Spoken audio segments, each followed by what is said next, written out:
మీరెప్పుడైనా ఆలోచించారా? ఒక గ్లాస్ వేడి నీరు తాగిన తర్వాత మీ శరీరంలో ఏమీ జరుగుతుందో చూద్దాం. మీరు మొదటి వామ్ సిప్ తాగగానే మీ కడుపు ఆ మృదువైన వేడిని స్వాగతిస్తుంది. అది మీ గొంతులో నుంచి సాఫీగా ప్రవహించి జీర్ణక్రియ వ్యవస్థను నిద్రలేపుతుంది. రాత్రంతా నిద్ర తర్వాత మీ శరీరం తిరిగి హైడ్రేట్ అవుతూ ప్రతి అవయవానికి శక్తిని అందించడం మొదలుపెడుతుంది. వేడి నీరు మీ మూత్రపిండాల వరకు చేరుకుని శరీరంలోని విషపదార్థాలను మెల్లగా బయటికి పంపే ప్రక్రియను ప్రారంభిస్తుంది. గుండె రక్తాన్ని మరింత సులభంగా పంపుతుంది. దాంతో రక్త ప్రసరణ మెరుగుపడుతుంది. ఇది మీ ప్రేగులను శాంతింపజేస్తుంది. అసౌకర్యాన్ని తగ్గిస్తుంది. రోజుకు సిద్ధం చేస్తుంది. మెటబాలిజం సహజంగా వేగవంతమవుతుంది. దాంతో శరీరం శక్తిని సమర్థవంతంగా ఖర్చు చేయగలుగుతుంది.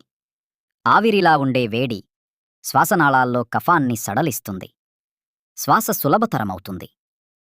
ఇది మలాన్ని మృదువుగా చేసి నిరంతరం సులభంగా బయటికి రావడానికి సహకాల్పిస్తుంది.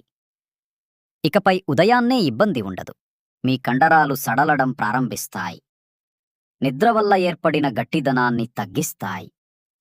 హైడ్రేషన్ చర్మానికి చేరి విషపదార్థాలను బయటకు పంపడంలో సహాయపడుతుంది. చర్మం తాజాగా ఉంటుంది.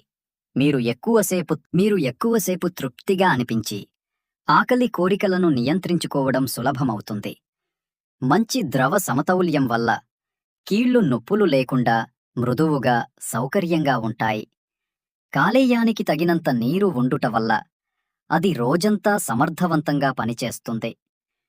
ప్రతి ఉదయం గ్లాస్ వేడి నీటితో మీరు మీ ఆరోగ్యానికి ముందుగానే ఒక మంచి ఆరంభాన్ని ఇస్తున్నారు. మరి మీరు ప్రతిరోజూ ఉదయాన్నే వేడి నీరు తాగుతారా?